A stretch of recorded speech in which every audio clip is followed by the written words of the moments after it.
What is going on YouTube? Super exciting day today. The last day of uncertainty in the market for the foreseeable future. We have the FOMC meeting at 2 p.m. today. That's when all the data is going to be released, and most of the buying pressure and selling pressure is going to come at that time. So it's going to be pretty exciting today. For this video, I'm going to break down our trade yesterday, which was pretty awesome. Posted it to Twitter, hit 100%. And then I'll go over my plan for the trade today, or rather how I'll trade around the FOMC meeting today. So I do want to be a little bit cautious in the morning because I expect upside volatility followed by a crush into the meeting, and then an explosive move out of the meeting. It could go either way, though. Generally speaking, my convictions have been bullish for the past few days, as everyone who's followed me knows. I don't think anything's changing with that. What Jay Powell has said is very different than what the news is reporting. They're talking about doing 8 potential rate hikes. That's absurd. There's no way it's going to be over 4. I would be surprised if it was even 4. I think we'll get a much less hawkish, it'll still be hawkish, but much less hawkish report than we were anticipating, or sentiment. So I think we'll see a explosive move to the upside, but we should be prepared for the downside volatility, which could go all the way down to, I think, about 400 would be the final push down if this is a 5 wave, which we can show you how to check. So 4 would probably bring us up to the just below this white box, which should be the 447 to 48 mark, and then 5 would go down 1 times the length of the high to the low of the first wave. So you can just activate this, bring it over from where 4 is. It would probably be a double bottom or a 400 push, but I don't anticipate that. This candle's wonky. It's not even supposed to be there. But let's go back to where we were.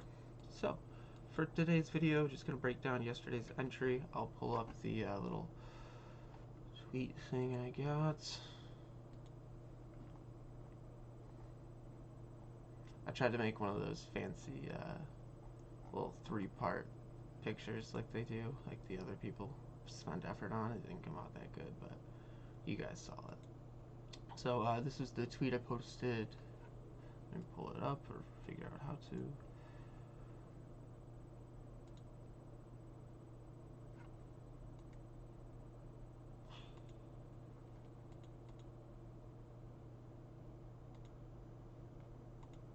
Cool. So this is the trade I posted yesterday at 12:27. I recognized, hey, I think we're gonna fail here. There's not enough volume, and we're coming into IV crush with a lot of volatility both ways. So we did invalidate the first bearish trend. That's what I was looking at. I a lot of times visualize things without drawing them, and then when we were pushing up here, I noticed this is too quick, so we needed another push down. We exited our first trade from A to B, and then I was looking for that trade to C. Which didn't happen, that full C. So when the full C didn't happen, I didn't anticipate a full break to the upside. I thought, okay, well, where's this distance missing? Well, generally speaking, when something like this happens, when you fall short to the downside in a super volatile day, that distance will just be transplaced. So you're going to look for a bounce off of the the support range, but not a full break back down. And that's the circle I drew. So that's the conceptualization of the plan, right? So I'm anticipating, hey, we're going to fail 433 and then pick up buyers at 431 and then move to 437. So all of this is while we're trading between 427 and 433. So why am I bullish on this like this? And how do I act on this? Well, just because I'm bullish like this doesn't mean I'm going to take this trade. I need confirmation. So the first confirmation I wanted was, number 1, to pivot in this circle. And we did. We ended up coming right back down to this circle And then 2, I wanted to wait for it to consolidate. So I waited about 10 minutes for it to consolidate. The premiums dropped another 10%. 3, I took a small first entry position, and I added as it dipped down. So my entry went from 380 something down to 366 once I finished averaging. And then 4, I was very careful. I had a stop loss on, and I was just waiting for a curl to the upside to confirm it and then scale into things or trim my position once we hit our price targets. Anyways, let's see how that trade turned out. So this is the end of the day. As you can see, we came right down. We hit into my circle, and then we came all the way up to 440, which actually beat my high price target of 437. So we did post that trade to Twitter, and then I also posted where I averaged down on it.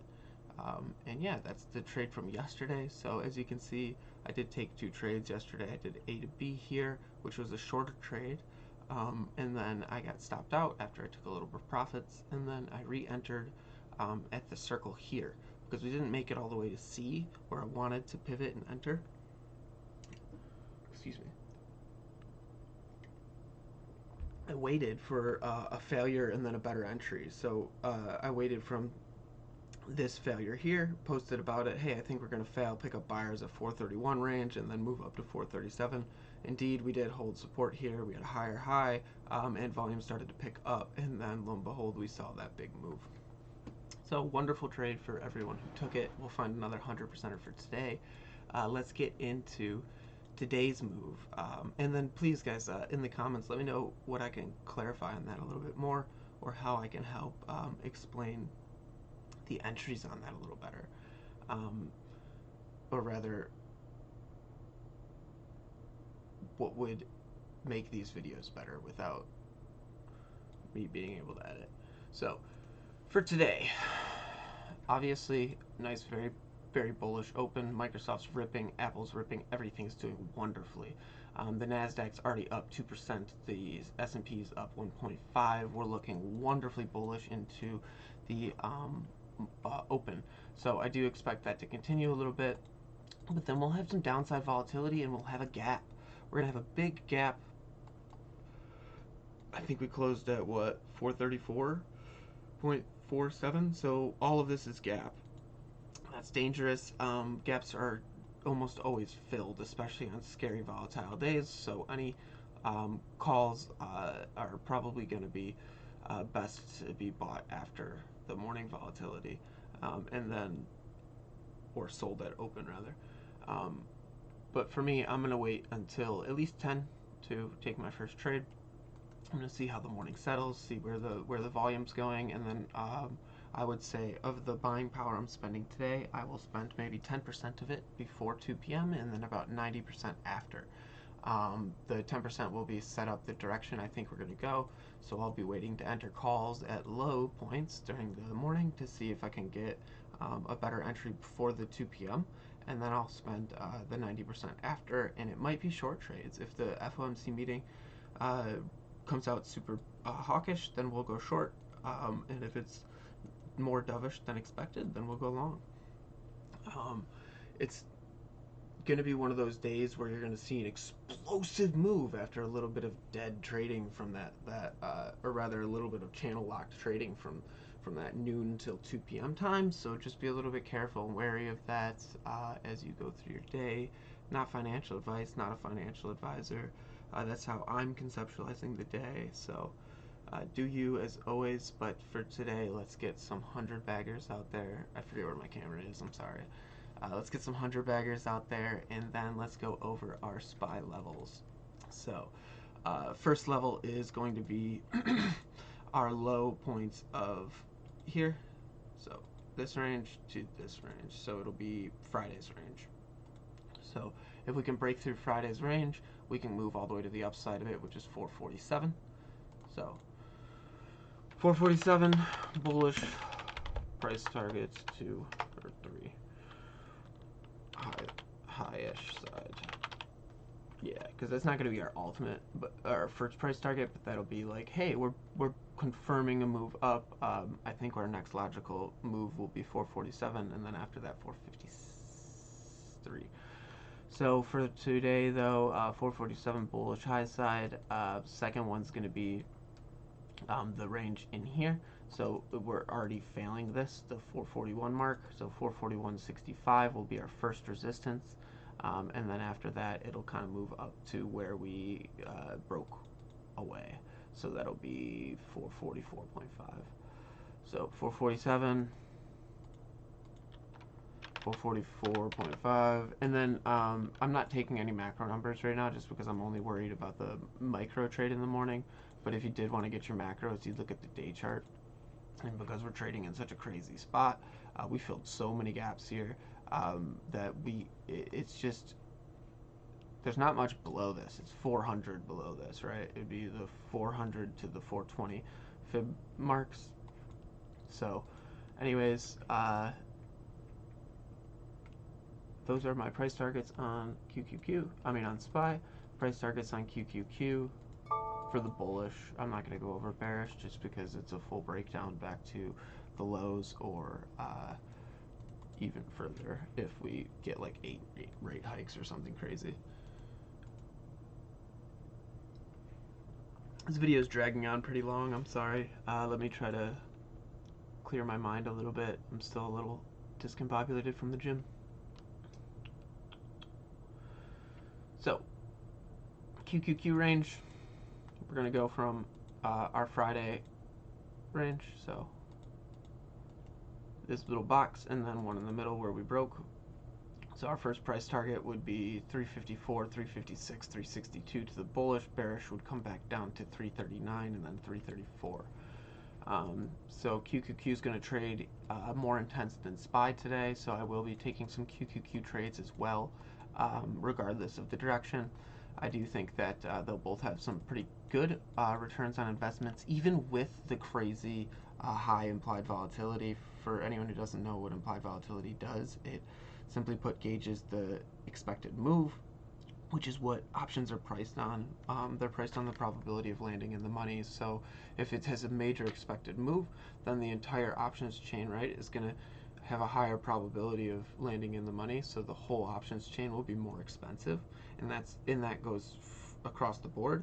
So that's why premiums are so high right now, because everything's making such crazy moves. The implied volatility went way up, so it's to protect the call or the option writers. But anyways, I still think that we'll get some good returns on investment with that crazy high implied volatility. But I don't think it's a good day for swing trades, because swing trades themselves have time to get IV crushed. But if we're trading 2 days to expiration, or 1 day or 0 days to expiration, then there's not enough time for the for us. We won't hold them long enough to deal with the IV crush, because we'll be trading in that volatile moment when it's ripping. So great day for quick scalps. Pretty loose on the stop losses for myself, just because it seems to be hitting both trades pretty consistently, regardless if you're long or short. But it's crazy volatile, so I'm finding it's easier to trade with a looser stop, take smaller positions, and then have a price target in mind of what I want to sell at. I hope this video helped. I'm not going to have time to get the bonus ticker up there. Unfortunately, I do want to see AMC have a wonderfully bullish day. I would love it. We did break out of my estimated demand zone a little bit, but we are starting to curl back up. And the one thing I would say on AMC is it's not a dead cat. It's definitely going to have buyers come back eventually. I just really wish, if you look at AMC, the implied volatility is always over 100. I have it in my options chain, but it's just always over 100. It's 162 next week, 150, 146, and 2 years from now, the implied volatility is 107%. So that's the expected move, which is just huge, considering it's just been a slow, steady decline. Once AMC's IV drops, I'll start being wildly bullish again, or if we start curling over any major supports. But just figured I'd give a little update on that since it's been a while. Anyways, I hope you guys enjoyed the video. Let me know in the comments below what I can do to make them better, and As always, crush your trading day and stay tuned for some more of my charts, videos, and entries.